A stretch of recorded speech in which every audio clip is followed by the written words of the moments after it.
What is up, folks? It is Braylon Delora with Sports Noise Podcast, and today it is Wednesday. It's February 26th, episode 36. Been slacking on my posting, but we'll get back to that. It's been winter, just not been motivated, which is not good. I need to get more motivated to do this, but anyways, enough about me.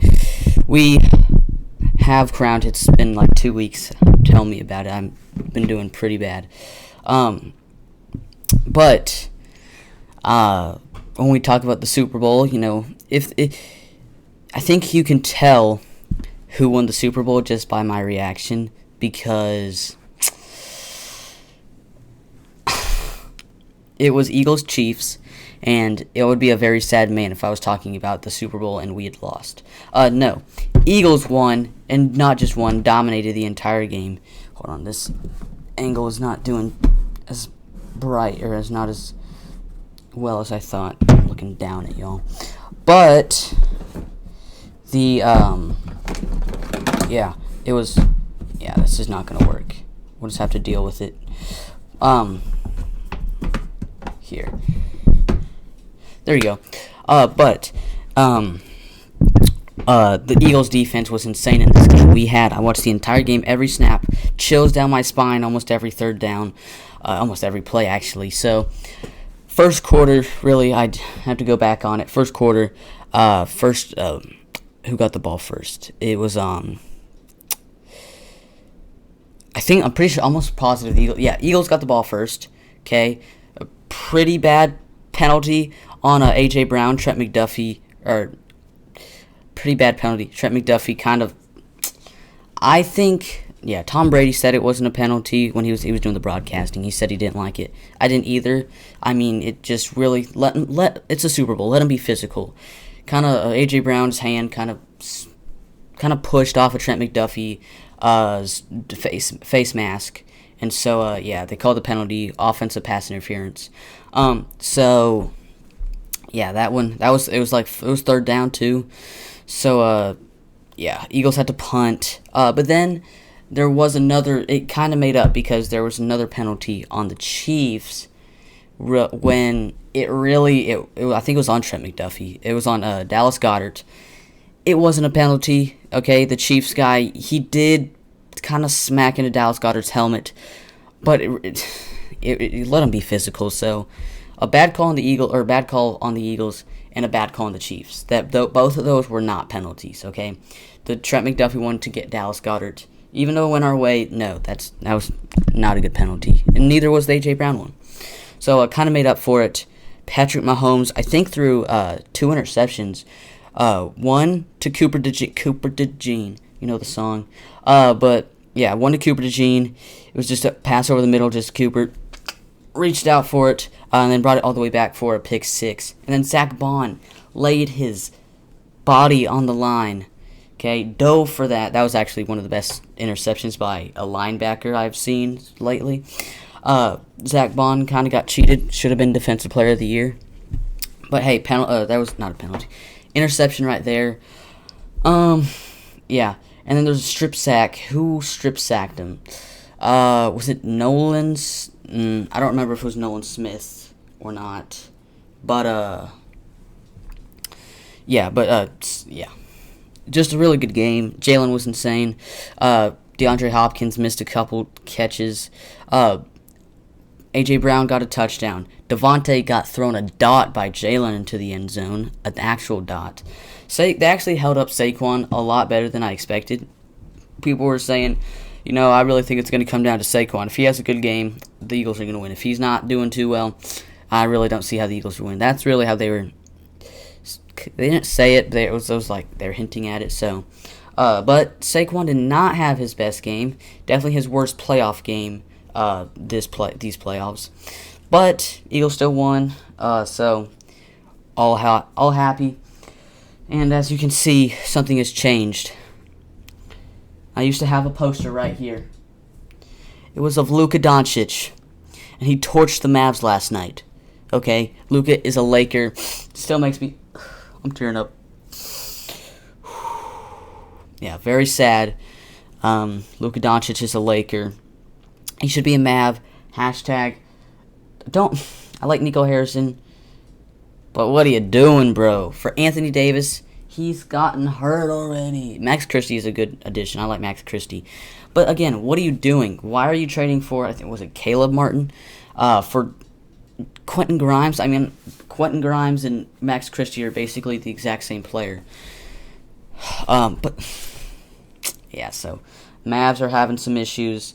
Victor Wembanyama, they found a blood clot in his shoulder, so he's out for the season, which that's not good, because if it's a one-time thing, okay, but if, like, this happened to Brandon Ingram in his young career as a Laker, but what happened, or if this happens again, it could be not life-ending, it could be life-ending, it could be career-ending, which this guy had, people were saying this guy had the potential to be the best player of all time. I mean, there was people that were saying a Victor Wembanyama, like 7'4" guy that can shoot and moves like a guard, blocks everything. Yeah, I could see how that guy could be the best player of all time. Yeah, so really, sports world been going crazy. Spring training is now officially up for the MLB, and that's not comfortable. Oh, I'm lower to the ground. Yeah, but MLB spring training is going. Evan Carter is back. Okay, Evan Carter is back in the lineup for the Rangers in spring training. But let's see. Really, yeah. So the Lakers got Luka Doncic. Sacramento traded De'Aaron Fox. Where did they trade De'Aaron Fox? Oh, he's a Spur now, isn't he? I'm pretty sure De'Aaron Fox is a Spur. Hold on, let me make sure.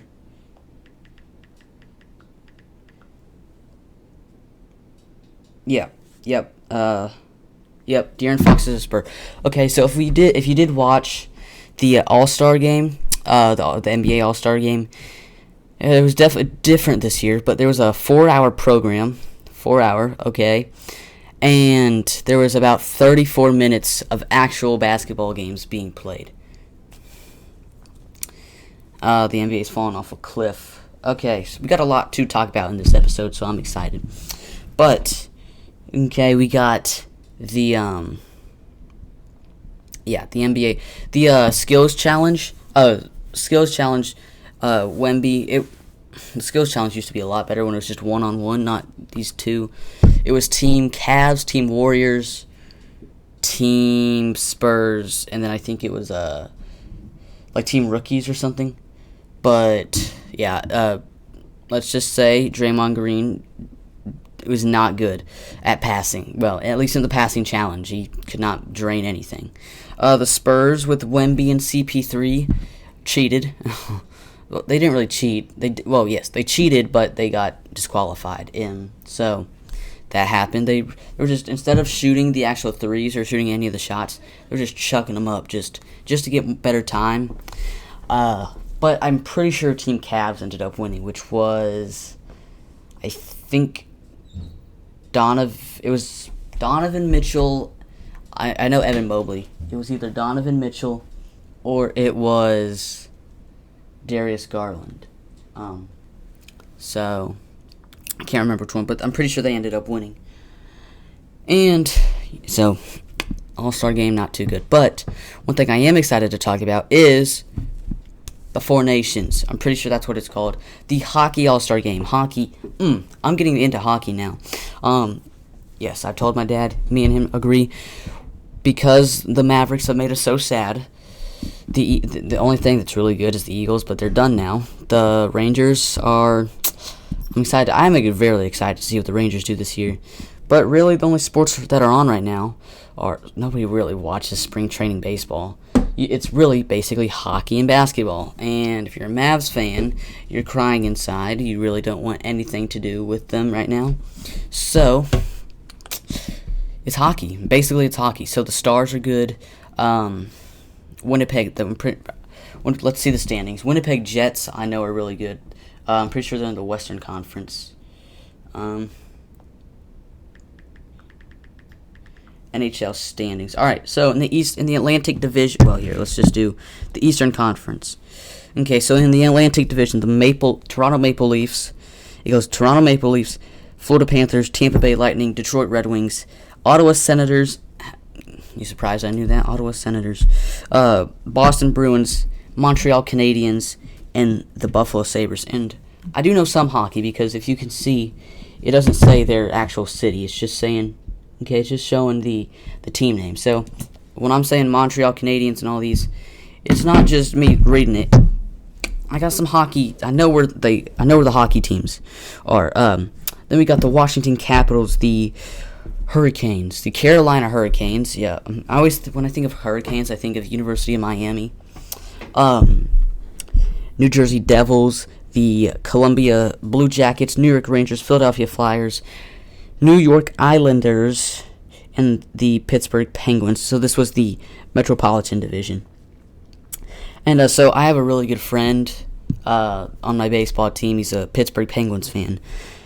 And, bro, I feel bad. Sidney Crosby's getting up there in age. 23 and 28. A little bit below 500, but they're dead last in their division. So that's Eastern Conference, sorry. Western Conference, we got in the Central Division. The Winnipeg Jets, the Dallas Stars, the Minnesota Wild, Colorado Avalanche, formerly known as the Arizona Coyotes, but now they're the Utah Hockey Club, which actually kind of makes sense. Utah hockey sounds better than Arizona hockey. But Utah Hockey Club, St. Louis Blues, the Nashville Predators, and then it goes to the Chicago Blackhawks. And again, look, you can just see, it's just saying the team name. It's not saying the city name. Okay, and then the Pacific Division, we got the Las Vegas Golden Knights, the Edmonton Oilers, the Los Angeles Kings, Calgary Flames, Vancouver Canucks, Anaheim Ducks, Seattle Kraken, and the San Jose Sharks. So, yeah, okay, hold on, let me try. Winnipeg Jets are in first in their division. The Golden Knights, the Las Vegas, and then it's, Winnipeg Jets, Golden Knights, the Maple Leafs, and the Capitals. The Capitals? Alright, so yeah, but the Four Nations, I only saw the championship game, which was USA versus Canada. I watched very little of it, but yeah, so Canada ended up winning, very sadly. But the first game, which was funny, there was like 4 fights in like the first 20 seconds or something like that. There's a ton of fights because hockey players they actually like their sport. Unlike basketball players, they're not just like whatever during the All-Star game. Hockey players actually care. Oh, and LeBron. When I'm talking about LeBron James, what you did was dirty, bro. What you did was dirty. So he arrived to he didn't come to the skills challenge, the 3-point contest. Oh, Tyler Hero won the 3-point contest, by the way. The dunk contest, which won Mac McClung. Let's go, Mac McClung. I'm pretty sure I'm pretty sure he signed like a 10-day contract with the Magic just to do the dunk contest, which honestly, I'm okay with that. I'd do that if I was him. But LeBron, he didn't come to the skills challenge, dunk contest, 3-point contest, Rising Stars contest, or whatever it's called, Rising Stars game. And he arrived to the All-Star game because he was supposed to be playing, and just decided, nope, I'm not going to play. Because he doesn't care about the All-Star game. He's been in so many, he does not care anymore. But there's another guy that if something happened to LeBron, he would have replaced him. And guess what? I don't know who he was, but it was Josh Giddey. No, I'm just joking, not Josh Giddey. But LeBron, what he did was arrived to the All-Star game, said, no, I'm not going to play. And so he was pretty sure he was European. This European guy could have played in the All-Star game, and it would have been his first All-Star game. And, that's a dream come true. You're a little kid, I want to be in the All-Star game, and be in the All-Star game when I'm older. LeBron, he doesn't care. So LeBron just said, nope, I'm not going to play, and whatever. When this European player could have replaced him, if he said, I'm not going to play sooner, he could have replaced him, and it would have been his first All-Star game. But LeBron was selfish, doesn't care. All he cares about is Taco Tuesdays. So, LeBron. So, yeah. Really not much else to talk about. Patrick Mahomes got clobbered in one of the sacks. It was the strip sack. But yeah, Super Bowl was great. Commercials were pretty good. Guys, guess what? And girls, this time I was excited because we ordered pizza right before the Super Bowl, and we usually eat at the table. We're not raccoons. We don't eat wherever we want. Okay, we sit at the table. This time we sat on the couch because my dad's loses his mind over the Eagles, which I do too. I mean, yes, the Eagles are something I care very deeply for. He is a different breed. Okay, let's just say when the Eagles scored, it was when Devontae scored that touchdown. It was a dot. Jalen just threw. But my dad literally got up and started screaming like somebody was cutting his toes off, like snipping his toes off. He screamed so loud, which I don't do that. I'm a silent. When something doesn't happen, I cry in silence. I cry in my head. Okay, no, but so yeah, very happy. And apparently Jalen Hurts this entire season had his home screen, which when you open your phone, you see you got home screen. What Jalen Hurts' was him walking off of the Super Bowl when they lost to the Chiefs. It was him and all the red and white and yellow confetti falling on top of him, and he was all sad with his helmet going to the locker room or something like that. And apparently that was his motivation this entire year. So every time he opened up his phone, he saw the Chiefs confetti falling on him when he just lost the Super Bowl, so he obviously wasn't happy. But that's really cool, I thought. So yeah, really, that's it. I don't think there's... Oh, yeah, I kind of surprised my dad. I bought him a Super Bowl, midnight green, so this color green. The Super Bowl, it was a Quinyon Mitchell jersey. Number 27, Quinyon Mitchell. And if y'all saw the parade, some videos of the Eagles parade, it was actually really cool. Quinyon he was definitely happy. He might have been drinking some stuff before. Quinyon was definitely crazy in the parade. We went to the World Series Rangers parade because it was local since we live in Texas, and it showed how much better the NFL parades are than the MLB parades. Because this one was, in the Rangers parade, it was like one player came at a time on a white truck. But when the Eagles did the parade, there was Nick Sirianni was on a truck by himself, and then there was a lot of trucks because there's a lot of people. But it was all the players were actually walking around. Because Saquon actually pulled a ball boy out. It was Saquon went crazy. He was partying happy. He was partying hard after the Super Bowl, and he's walking across there's tape, so you can't go and tackle the players or whatever, mob them. And so he's walking down, and he looks over, sees a ball boy. He's talking to him for 3 seconds, pulls him over, gets his arm over him, and starts walking with him. So that's pretty cool. But I'm getting a black A.J. Brown jersey. It's got the Super Bowl patch. And then I bought my dad a midnight green Quinyon Mitchell jersey. So hopefully those will be here soon. But yeah, really, that's it. It was fun talking. I'm going to try and get out of this room. It is so hot. Last week it was 20 degrees. 2 of my games got canceled. And we finally had our game Monday. Monday we play Friday and Saturday. So Friday Night Lights. No, it's football. But yeah, so actually we beat the team 16-1. Yeah, it was a heartbreaker for them. Everything they tried to do just made it worse. It was so. I mean, yes, I did pitch. I gave up that one run. But so, I'll see y'all. It's insanely. What I was saying is, it was 20 degrees last week, and this week, what's the temperature? It's 70s, but there's like no breeze, so it's just like 70. Just it's and the sun's out. It's hot. Everything is just sweaty, and it's not nice. Yeah, let's see the temperature real quick. I'm in Fort Worth, Texas. It is 79, feels like 79. Oh, I might have to go outside real quick. It feels like 79. But I'll see y'all later. This was Braylon Delora with Sports Noise Podcast. I'll see y'all next time. And from now on, we can say the defending Super Bowl champions, Philadelphia Eagles. Ha, take that, Kermit the Frog. If y'all seen my episode about Kermit the Frog, you'll see what I'm talking about. I'll see y'all. Love y'all. God bless.